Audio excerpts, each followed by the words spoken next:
Hello friends and welcome to the Exams Made Simple, and we are back again with the Hindu complete newspaper analysis for 25th of February 2021। तो 25 फरवरी 2021 का the Hindu newspaper analysis देखेंगे।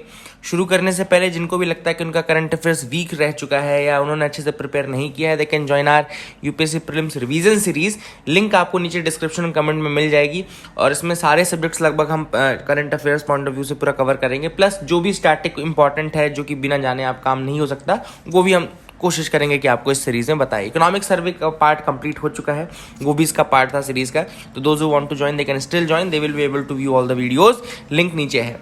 Start करते हैं आज के questions के साथ जिनके आंसर्स आपको देने हैं। पहला सवाल है, zero mass water sometimes in news is related to. Zero mass water sometimes in news is related to. First is converting human waste into water and other by products.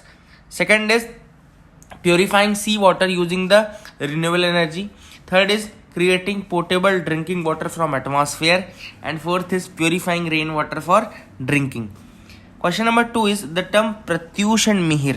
The term pratyush and mihir sometime in news is related to which of the following? Options are fuel cell that find commercial applications.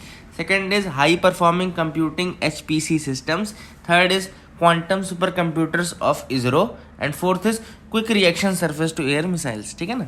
तीसरा सवाल है, DGFT यानी director general of foreign trade sometimes in news is under which of the following ministries. तो DGFT इनमें से कौन सी ministry के अंदर आता है?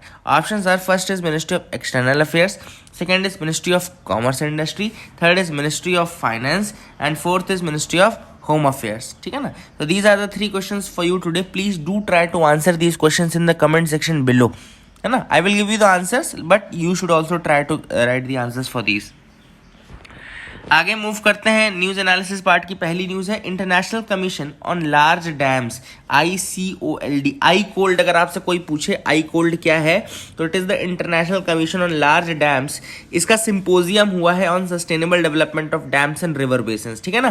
तो आई कोल्ड, अगर आपसे कोई आई कोल्ड बस पूछ ले, ICOLD is related to which of the following, तो ये डैम्स से रिलेटेड है। याद रखिए, sustainable development of dams and river basin से रिलेटेड है। ठीक है ना। तो international commission on large dams, और इसका सिंपोजियम हुआ on the sustainable development of dams and river basins. It was inaugurated by the ministry of Jal शक्ति।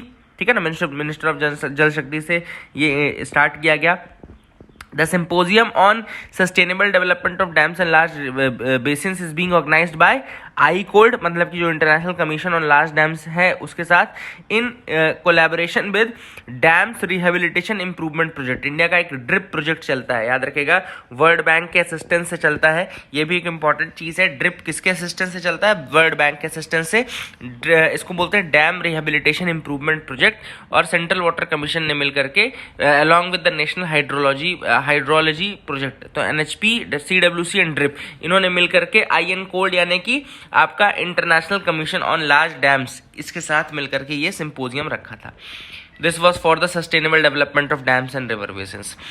सेकेंड न्यूज जो इंपॉर्टेंट है वो है कि an Indian social activist Indian Anjali Bhardwaj, नाम है Anjali Bhardwaj, and she has been selected for the United States international anti corruption champion award. United States international anti corruption champions award, इनको select किया गया है। इंडियन सोशल एक्टिविस्ट है अंजलि भारद्वाज, नाम याद रखेगा, Anjali Bhardwaj. She has been selected for the United States international anti corruption champions award, anti corruption champions award. ठीक है। So this is the important thing again. And आज का मैप देख लेते हैं। मैप जो आज मैंने सेलेक्ट किया है वो किया है रिगार्डिंग द ब्लैक सी और उसके अराउंड की जो कंट्रीज हैं उनके बारे का ये मैप है। तो अगर आपको दिख रहा हो यहाँ पे in the map itself, you can see, क्या है इसको, वेट फॉर, ओके, मैं यहाँ से बता देता हूँ। ठीक है, नीचे से बता देता हूँ। तो ब्लैक सी को टच करने वाली जो कंट्रीज हैं वो है, यहाँ पे आपको ऊपर दिख रहा होगा Ukraine. The first is Ukraine. ठीक है। Second one is your Russia touch करता है। आप इसको लिख लो, है ना। मैप यहाँ पे थोड़ा सा क्लियर नहीं आ रहा है क्योंकि मैंने वैसे भी इंटरनेट बंद कर रखा है ना। सो इंटरनेट बंद है, इस कारण से शायद नहीं आ रहा है। Let me see if it opens or not. Yes, it opens. Okay, not be opening very clearly. Okay, so ऊपर आपको यूक्रेन दिख रहा है, देन आपका यहाँ पे रशिया रहेगा, जॉर्जिया रहेगा, टर्की रहेगा, है ना, रोमानिया रहेगा एंड बुल्गारिया रहेगा। These are the countries that touches your Black Sea. कौन कौन सी कंट्रीज टच करती हैं ये मैप और क्लियरली मेरे को कल दिखाना चाहिए, है ना। लेट मी शो दिस, और let me open the internet first, let me open the internet and then I will show you. Okay, क्या होता है कई बार इंटरनेट नहीं रहता, इस कारण से मैं कंट्रीज तो मैं आपको बता दूंगा लेकिन वही आपको दिखेगा नहीं बिल्कुल भी। तो हाँ, नाउ दिस इज क्लियर। तो यहाँ पे देखो ऊपर आपको दिख रहा होगा यूक्रेन सबसे ऊपर, यहाँ पे ये वाला पोर्शन यूरोप यहाँ पे लिखा है, ये यूक्रेन दिख रहा है। फिर आपको यहाँ पे दिख रहा होगा ये जो छोटा सा याल्टा जहाँ लिखा है ना, याल्टा, ये क्रीमियन है, क्रीमियन पेनिनसुला। और क्रीमिया के वहाँ देखो सी ऑफ अजोव भी है, ऊपर सी ऑफ अजोव है, ब्लैक सी है यहाँ पे, और ऊपर देखो क्रीमिया और सी ऑफ, ये एक्चुअली यूक्रेन का पार्ट है ना। तो ये यूक्रेन का ही पार्ट है, देखो ये पूरा यूक्रेन का पार्ट है। और वहाँ पे निप्रो रिवर भी आती है, यूक्रेन के बीच से निप्रो रिवर भी आती है। इधर साइड अगर आप आएंगे तो देखो आपको बुल्गारिया दिख रहा है, बुल्गारिया दिख रहा है, बुल्गारिया इधर दिख रहा है। मतलब कि ब्लैक सी के अगर आप वेस्ट में देखो तो ऊपर रोमानिया एंड नीचे बुल्गारिया, तो ये दोनों टच करते हैं, बुल्गारिया और रोमानिया दोनों टच करते हैं। देन अगर नीचे आप आओगे तो यहाँ पे आपको टर्की दिखेगा, दिस इज टर्की, जहाँ पे अंकारा लिखा है। और यहाँ पे इंपॉर्टेंट है, देखो यहाँ पे आप देखो तो ब्लैक सी के पहले आपको एक पॉइंट पड़ता है बॉस्फोरस स्ट्रेट, इस्तांबुल जहाँ पे लिखा है इस्तांबुल, वहाँ पे बॉस्फोरस स्ट्रेट पड़ता है। बॉस्फोरस के और वेस्ट में आओगे तो सी ऑफ मार्मरा पड़ता है, और उसके और इधर आओगे तो कनेक्टिंग डार्डेनल्स स्ट्रेट पड़ता है, और उसके और थोड़ा सा वेस्ट आओगे तो एजियन सी पड़ेगा। मतलब एजियन सी और सी ऑफ मार्मरा के बीच में डार्डेनल्स स्ट्रेट है, बहुत इंपॉर्टेंट पॉइंट है ये। एजियन सी और सी ऑफ मार्मरा के बीच में डार्डेनल्स स्ट्रेट है, ए और डी के बीच में, ए और एस के बीच में डी है, मतलब कि एजियन सी और सी ऑफ मार्मरा के बीच में ए और एम के बीच में डी है। ओके, एडीएम, एडीएम याद रखने का, ठीक है, एडिशनल डिस्ट्रिक्ट मजिस्ट्रेट, एडीएम।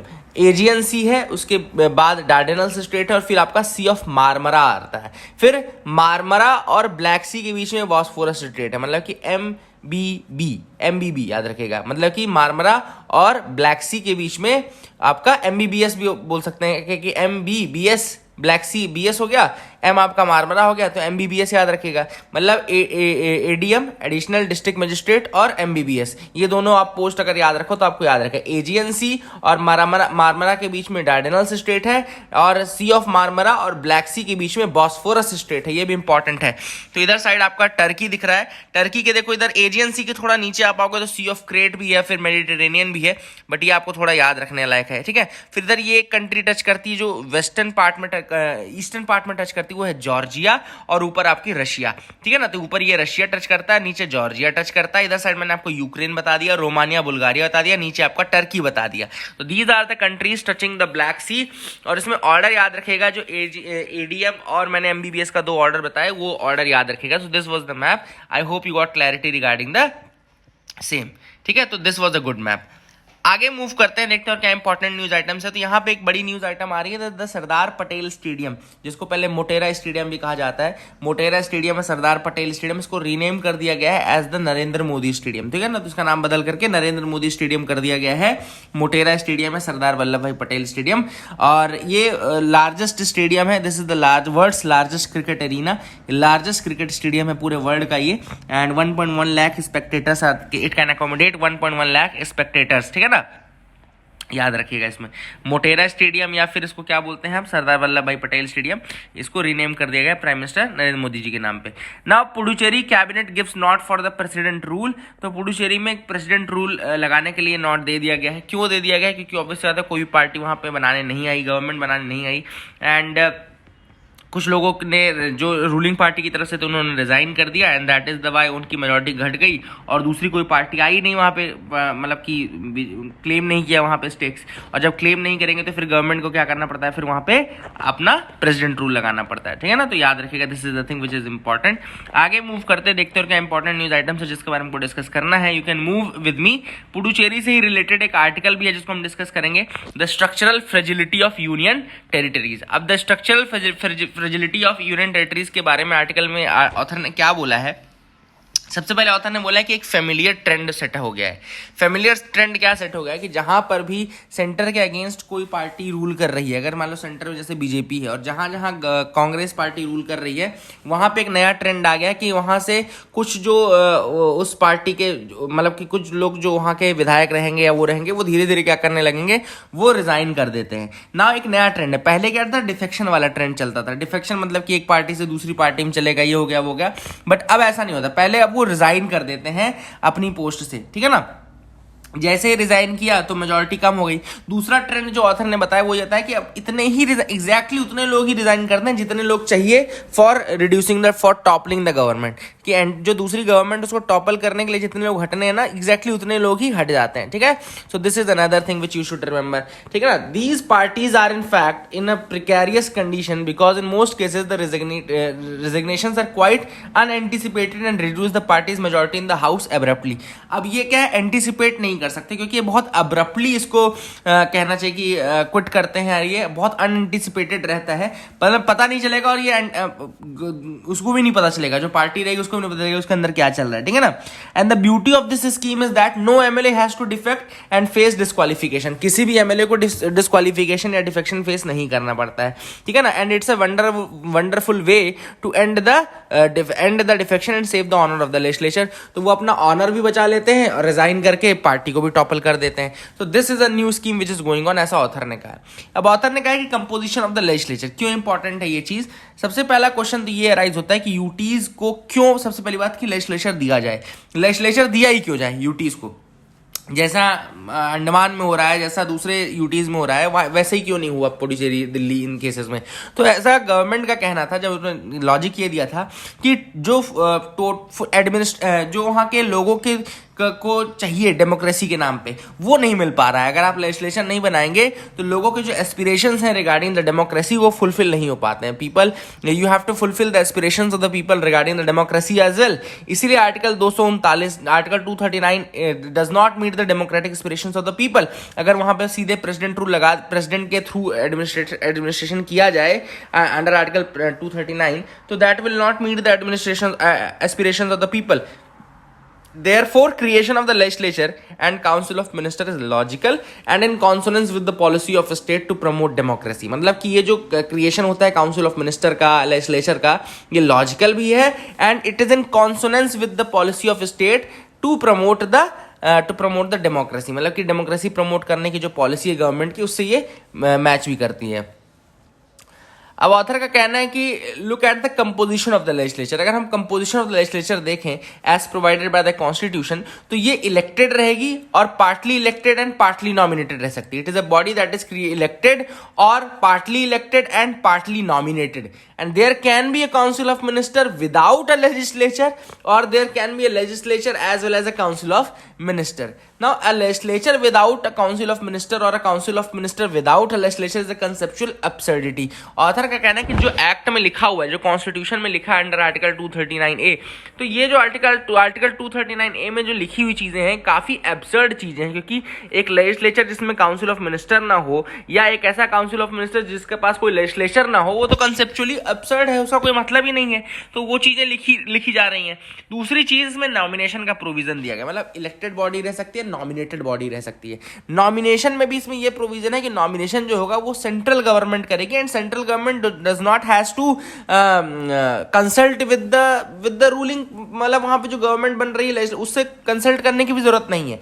मतलब कि यूनियन में गवर्नमेंट अगर चाहे तो अपनी मर्जी से लोगों को नॉमिनेट कर सकती है ना। अगर जैसे पुडुचेरी में 33 मेंबर का हाउस है, 33 मेंबर हाउस है, तो 3 मेंबर्स कैन बी नॉमिनेटेड, ठीक है। 3 are to be nominated by the central government. अब सेंट्रल गवर्नमेंट नॉमिनेट कर रही है, अपने पसंद के कोई भी 3 मेंबर कर देगी और वो तो जब चाहे तब अगेंस्ट जा सकते हैं, ठीक है ना। तो सुप्रीम कोर्ट ने K Lakshmi Narayanan versus union of India case 2019 का केस है, K Lakshmi Narayanan versus union of India case 2019।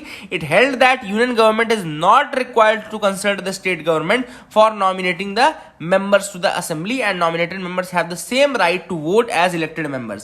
मतलब कि जो नॉमिनेटेड मेंबर्स हैं उनको अपॉइंट करते समय कोई भी कंसल्टेशन की जरूरत नहीं है फॉर द सेंट्रल गवर्नमेंट। दूसरी चीज कि वो जो है उनको इक्विवेलेंट पावर दी गई है, इक्वल वोट दिए गए हैं as that of a elected member. ठीक है ना। अब कुछ लोग कहेंगे आप में से कि यार नॉमिनेशन कोई नई चीज तो है नहीं, राज्यसभा में भी आर्टिकल 81A के तहत नॉमिनेशन होता है, लेकिन उसमें नॉमिनेशन होता है तो उसमें कुछ चीज लिखी हुई रहती है कि वो दे will be selected from the fields of art science, ऐसा उसमें 3-4 कंडीशंस लिखी हुई है कि ऐसी जगहों से आप लाएंगे। ताकि क्यों ऐसा नॉमिनेशन किया जाता है, ताकि वहां से उनके एक्सपर्टीज का फायदा उठाया जा सके। सचिन तेंदुलकर आ गया, अगर रेखा आ गई, लता मंगेशकर आ गई, तो इनके एक्सपर्टीज का फायदा उठा सकते हैं उस फील्ड में लॉ बनाते समय, उस फील्ड के लिए, आर्ट के डेवलपमेंट में, साइंस के डेवलपमेंट में। तो ये सारी चीजें, बट यहां पे ऐसी कोई कंडीशन नहीं डाली गई। This is on the whims and fancies of the central government, वो जिसको भी चाहे उसको नॉमिनेट कर सकते हैं, ठीक है ना। So this is the thing which author says is something which is not in line. So no such qualification is laid in Article 239A. Article 239A में ऐसा कोई qualification नहीं लिखा है. As things stand, the law invites arbitrariness in dealing with the nomination of members to the UT legislature. तो ये जो है arbitrariness है, आ जाती है, और ये तो whims and fancies वाली बात है कि फिर यूनियन गवर्नमेंट जिसको चाहे उसको पार्टी से वेंजेंस लेना चाहे तो वो अपने 3 मेंबर्स के थ्रू कुछ भी करवा सकती है ना। दूसरी चीज जो है the power vested in the administrator. अब देखो जो लेफ्टिनेंट गवर्नर होते हैं, एडमिनिस्ट्रेटर होता है यूटीज में, यूटीज के केस में ये पूरे यूटी की फ्रेजिलिटी की बात कर रहे हैं कि कितना फ्रेजाइल होता है। देखो तो यूटीज में जो एडमिनिस्ट्रेटर या लेफ्टिनेंट गवर्नर होते हैं वो देखो क्या होता है कि वो सेंट्रल के एजेंट की तरह काम करते हैं, ठीक है ना। कई बार उनके पास एक राइट होता है कि they can disagree with the council of ministers as well. आपने लेजिस्लेचर बना दिया, आपने लेजिस्लेचर तो बना दिया, लेकिन वो अगर एक व्यक्ति अगर है एलजी है या एडमिनिस्ट्रेटर है, वो चाहे तो पूरे के पूरे काउंसिल ऑफ मिनिस्टर के इंटेलिजेंस के ऊपर वो सवाल उठा सकता है और राइट टू डिसएग्री रखता है, और जैसे ही वो डिसएग्री होगा तो वो मैटर जो है वो प्रेसिडेंट के पास चला जाएगा, ठीक है ना। मतलब एडमिनिस्ट्रेटर अगर डिसएग्री हुआ तो वो क्या कर सकता है कि मैटर को प्रेसिडेंट के पास भेज देगा, एंड फिर उसके बाद ये section 44 of the government of union territories act and article 239AA का 4 प्रोविजो है, याद रखिएगा। सेक्शन 44 239A के अंतर्गत है कि कॉन्स्टिट्यूशन में अगर कहीं पे भी लेफ्टिनेंट गवर्नर डिसएग्री करता है तो वो उस मैटर को शिफ्ट कर सकता है टू द प्रेसिडेंट। इसके लिए जरूर एक अभी सुप्रीम कोर्ट ने जजमेंट दिया था NCT of Delhi versus union of India 2019 case, जिसमें कि कॉन्स्टिट्यूशनल बेंच सुप्रीम कोर्ट ने ये कहा था कि हर छोटे छोटे मैटर को आपको नहीं रिफर करना है to the president to frustrate the functioning of the elected government. ऐसा नहीं है कि आप हर कोई छोटा छोटा मैटर है उसको भी कर रहे हैं, है ना। छोटे छोटे मैटर्स को आपको नहीं करना। हाँ, कोई बड़ा कॉन्स्टिट्यूशनल क्वेश्चन है, कोई ऐसा चीज है तो आप जरूर उसको करिए, लेकिन हर सिर्फ और सिर्फ गवर्नमेंट को फ्रस्ट्रेट करने के लिए आप मैटर्स को रेफर ना करें, ठीक है ना। नाउ ऑथर सेज वही चीज मतलब कि जो यूटीज का एडमिनिस्ट्रेशन है, सीइंग द पुडुचेरी केस, तो ये समझ में आता है कि काफी ज्यादा फ्रेजाइल है एंड बहुत सारा ये डिपेंड करता है on the whims and fancies of the ruling party. Federalism and India's human capital. अब यहाँ पे ऑथर ने बोला एक्चुअली में कि पहले तो ह्यूमन कैपिटल के बारे में रेफर किया है कि investing in human capital through interventions is in nutrition health and education is critical for sustainable growth. मतलब कि अगर हम सस्टेनेबल ग्रोथ चाहते हैं तो हमको न्यूट्रिशन हेल्थ एंड एजुकेशन में इन्वेस्ट करना ही पड़ेगा। देखो आपको मैं एक चीज बता देता हूँ, जब भी आप आंसर राइटिंग करें ना तो एक याद रखें कि ह्यूमन रिसोर्स के लिए एक बहुत इंपॉर्टेंट चीज है। ह्यूमन रिसोर्स अगर आप चाहते हैं, कभी आंसर लिख रहे हैं ह्यूमन रिसोर्स या ह्यूमन रिसोर्स डेवलपमेंट के बारे में आंसर लिख रहे हैं, तो आपको 2-3 चीज लिखना है। हेल्थ पे लिखना ही लिखना पड़ेगा, एजुकेशन पे लिखना ही लिखना पड़ेगा, एक पार्ट है स्किल डेवलपमेंट, स्किल डेवलपमेंट पे भी आपको लिखना पड़ेगा, ठीक है ना। तो health, education, skill development, human resource development के ये 3 की पिलर्स होते हैं, ठीक है ना। Health resource and health education and your skill development. अब यहाँ पे एक न्यूट्रिशन भी है, तो ऑब्वियस बात है वो हेल्थ का पार्ट है, न्यूट्रिशन भी, लेकिन आप उसको अलग से समराइज भी कर सकते हैं, अलग से भी लिख सकते हैं। अब ऑथर ने बोला कि वर्ल्ड बैंक के ह्यूमन कैपिटल इंडेक्स में जो कंट्री की रैंकिंग थी वो 116 थी। World bank human capital index निकालता है, ह्यूमन कैपिटल इंडेक्स, उसमें हमारी रैंकिंग 116 थी। फिर नेशनल फैमिली हेल्थ सर्वे 5 अगर देखा जाए 2019-20 के लिए जो आया, उसने शो किया है कि माल न्यूट्रिशन इंडिकेटर्स स्टैग्नेटेड और declined in most of the state. जो माल न्यूट्रिशन के इंडिकेटर्स हैं वो या तो स्टैग्नेट हो गए हैं या फिर डिक्लाइन कर गए हैं बहुत सारे स्टेट्स के लिए। And the national achievement survey 2017 and the annual status of education report 2018 shows poor learning outcome. असर रिपोर्ट जो आती है ना, असर रिपोर्ट प्रथम एनजीओ निकालता है, ASER जो रिपोर्ट है आपकी, असर बोलते हैं इसको, और निकालता कौन है? प्रथम NGO। तो उसने भी ये बताया कि जो लर्निंग आउटकम्स है काफ़ी पुअर लर्निंग आउटकम्स है ना। कई लोगों ने इसको पैंडेमिक के कारण भी बताया, ज़रूर बताया, लेकिन ये ओवरऑल स्टेटस चल रहा है। Several government initiatives have been launch, बहुत सारे इनिशिएटिव्स गवर्नमेंट ने लॉन्च किया, जैसे कि नेशनल हेल्थ पॉलिसी ऑफ 2017, इसने बताया कि भैया मैल न्यूट्रिशन को खत्म करने की जरूरत है। फिर धीरे धीरे नीति आयोग ने एक स्ट्रैटेजी बनाई और नीति आयोग के सजेशन पे पोषण अभियान लॉन्च किया गया। पोषण अभियान में आपका मैटरनल मोर्टेलिटी हो गया, अनीमिया हो गया, इन सारी चीज़ों को एड्रेस करने के लिए पर ईयर 2%, 3% ऐसा रिडक्शन की बात की गई, ठीक है ना। The latest union budget has announced mission पोषण 2.0, तो मिशन पोषण 2.0 भी अभी बजट में अनाउंस किया गया। समग्र शिक्षा अभियान के बारे में बोला गया, विच is the centres flagship education scheme since 2018, समग्र शिक्षा अभियान 2018 से। लेकिन अभी भी ऑथर ने बोला कि एक इशू जो चल रहा है वो चल रहा है कि आप कि कितना इन्वेस्ट कर रहे हो। मतलब India invest just 4% of GDP as public expenditure on human capital, मतलब कि हेल्थ पे लगभग 1% एंड एजुकेशन पे लगभग 3% हम खर्चा कर रहे हैं। लेकिन कितना करना चाहिए? हेल्थ पे लगभग 3% करना चाहिए, एजुकेशन पे लगभग 6% करना चाहिए। तो हमको 10% जहाँ पे खर्च करना है, हम केवल 4% कर पा रहे हैं, ठीक है ना, पूरे हेल्थ एंड एजुकेशन पे।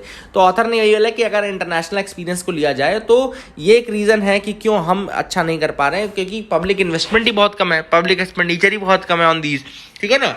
And interventions are not leading to better results. अगर हम देखें तो इसका दूसरा रीजन है कि सेंट्रलाइजेशन, एक्सेसिव सेंट्रलाइजेशन है। हर गवर्नमेंट जो है पावर अपने पास होल्ड करके रखना चाहती है, ठीक है। थोड़ा थोड़ा डिसेंट्रलाइजेशन सेंटर से स्टेट लेवल पे तो फिर भी है, ठीक है ना, सेंटर से स्टेट लेवल पे तो फिर भी है, लेकिन उसको भी कई बार हमने देखा है सेंट्रलाइज करने की कोशिश की गई है। फॉर एग्जाम्पल 1976 में एजुकेशन जो था वो स्टेट लिस्ट में था, एजुकेशन स्टेट लिस्ट में था 1976 में, वहां से मूव करके कॉन्करेंट लिस्ट में ला दिया गया 42nd अमेंडमेंट के थ्रू, ठीक है ना। तो एक ये इंपॉर्टेंट है। फिर हमने देखा पब्लिक हेल्थ तो अभी स्टेट लिस्ट में है, the broader subject of economic and social planning is in the concurrent list, मतलब जो सोशल एंड इकोनॉमिक प्लानिंग का सब्जेक्ट है वो कॉन्करेंट लिस्ट में है, ठीक है। एजुकेशन को शिफ्ट कर दिया गया कॉन्करेंट लिस्ट में बाय द 42nd अमेंडमेंट, ठीक है ना। ऑथर ने कहा कि देखो 14th finance commission 15th finance commission के रिकमेंडेशन पे डिवोल्यूशन थोड़ा ज़्यादा होने लगा, मतलब कि पहले 32% होता था, फिर मतलब अगर आप 13th फाइनेंस कमीशन पे देखें तो 32% का डिवोल्यूशन था, फिर 42% का आ गया 14th फाइनेंस कमीशन में। 15th फाइनेंस कमीशन ने भी 41% का डिवोल्यूशन रखा है ना, 1% को जम्मू कश्मीर के लिए अलग से काट दिया, ठीक है ना। तो ये जरूर, लेकिन दैट इज अ थिंग कि अब थोड़ा ये आपका डिसेंट्रलाइजेशन शुरू हो रहा है from the central level to the state level, बिल्कुल सही बात है। लेकिन अभी भी एक जो नई चीज आई थी 73rd and 74th amendment act से, यानी कि जो आपके लोकल सेल्फ गवर्नमेंट के लिए म्यूनिसिपैलिटीज, पंचायती राज सिस्टम, ये सब जो आया, यहाँ पे इनके पास आज भी ज्यादा पावर नहीं है, मतलब फाइनेंशियल फ्रीडम आज भी इनके पास नहीं है। तो ऑथर ने वही उठाया मुद्दा कि ये लोग भी बहुत सारे काम कर सकते हैं, अगर आप इनको थोड़ा फ्रीडम दो तो ये भी काम कर सकते हैं। लेकिन अब दिक्कत क्या हो रही है कि इनके पास फाइनेंशियल ऑटोनॉमी या फिजिकल ऑटोनॉमी कहने चाहिए नहीं है। तो यहाँ पे लिखा है सजेशन देखो, a functionally and physically empowered third tier, a functionally and physically empowered third tier would not only be more in keeping with the constitutional spirit but also lead to a better outcome भी आपको मिल सकते हैं। But ironically states too have been responsible for centralisation, states भी responsible है। क्यों? क्योंकि देखो जो ये पंचायती राज वाले एक्ट है 73rd 74th, ये स्टेट को पावर देते हैं कि वो डिसाइड करेंगे कि किस तरीके से फिस्कल डिवोल्यूशन किया जाएगा, किस तरीके से। लेकिन उन्होंने क्या है कि चीजें अपने पास होल्ड करके रखी हैं, मतलब कि थर्ड टियर गवर्नमेंट को फिजिकली इंपावर्ड नहीं किया आपने, and they are not physically empowered इधर। The collection of property tax, जो प्रॉपर्टी टैक्स का कलेक्शन है which is the major source of revenue for third tier government, is very low in India, मतलब वो physically इतने empowered है ही नहीं। Collection उनका कितना होता है प्रॉपर्टी टैक्स का? 0.2% of GDP compare to 3% of GDP in other countries. अगर आप प्रॉपर्टी टैक्स का कलेक्शन देखें तो दूसरे कंट्रीज में 3% है GDP का, और हमारे यहाँ केवल 0.2%, और यही तो मेजर सोर्स है। फिर इसके बाद स्टेट फाइनेंस कमीशन बनाने की बात की गई थी, है ना, एक्ट के थ्रू। अब स्टेट फाइनेंस कमीशन जब बनेगा तब तो थर्ड टियर के लिए कुछ मिलेगा, रिकमेंडेशन देगा वो।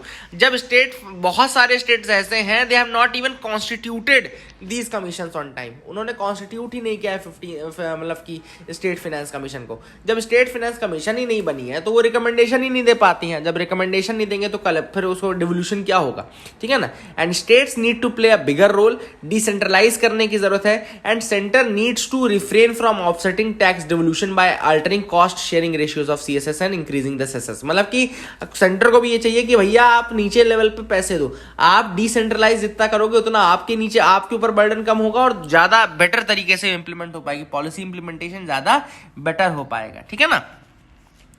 आगे मूव करते हैं, देखते हैं क्या इंपॉर्टेंट न्यूज आइटम है जिसके बारे में हमको जानना है। So you can move with me again.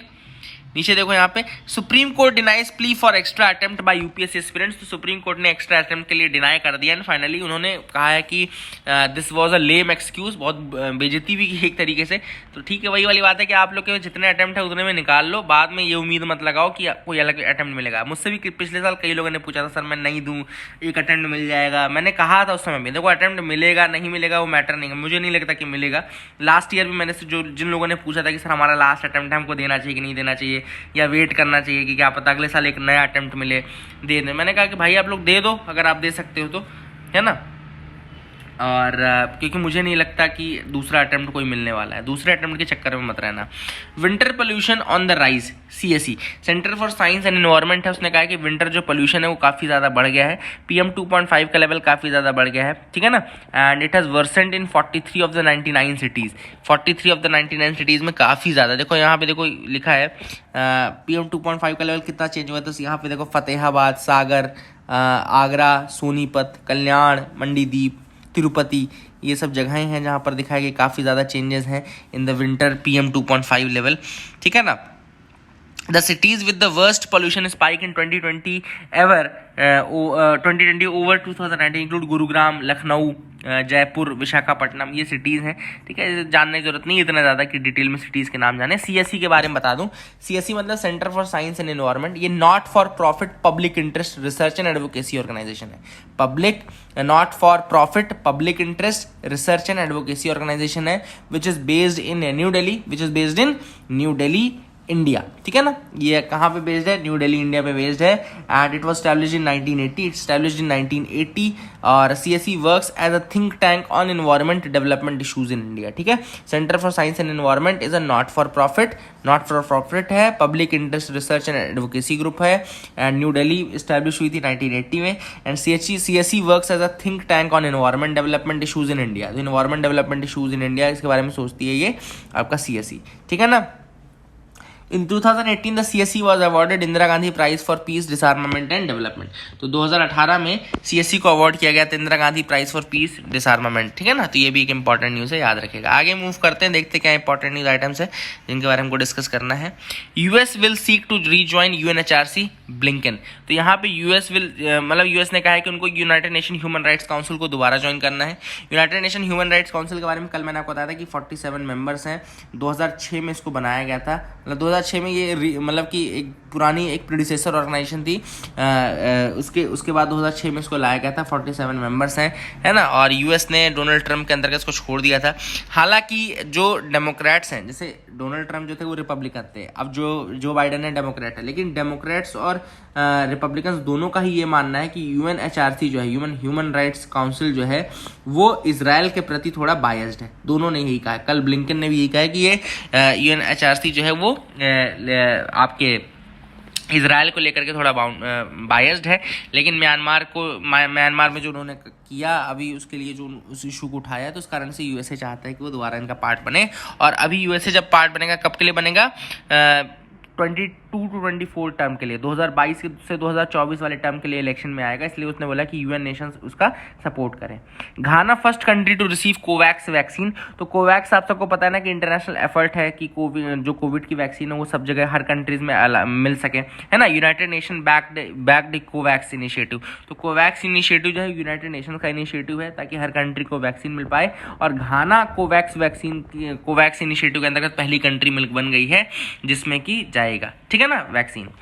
France slams repression of Uighurs. तो उइघुर्स कहाँ पे रहते हैं, जैसे आपको मैं थोड़ा सा दिखा दूं कि अगर ये मान लो चाइना का मैप है, इस तरीके से सपोज चाइना का मैप है, तो ये वाला जो पार्ट है जो नॉर्थ वेस्टर्न पार्ट है यहाँ पे, ये जिनजियांग प्रोविंस है, जिनजियांग प्रोविंस इसको बोलते हैं। तो जिनजियांग प्रोविंस वाले पार्ट में एक मुस्लिम माइनॉरिटी ग्रुप रहता है वहाँ पे, जिसको हम उइघुर बोलते हैं, ठीक है ना, उइघुर मुस्लिम्स होते हैं। तो उनका काफ़ी रिप्रेशन हो रहा है चाइना में, और फ्रांस ने उसी को स्लैम किया है ना। That is the thing which is important to understand. So that is it for the day friends. I hope you like our video. Motera stadium को रीनेम कर दिया गया मोदी जी के नाम पे, तो ये भी मैंने आपको बता ही दिया ऑलरेडी। तो आंसर्स आज के बता देता हूँ। Let me tell you the answers for today's questions. जो क्वेश्चंस आज पूछे हैं उनके आंसर्स देख लो। पहले सवाल का जवाब है creating portable drinking water from atmosphere, ये जीरो मास वाटर है।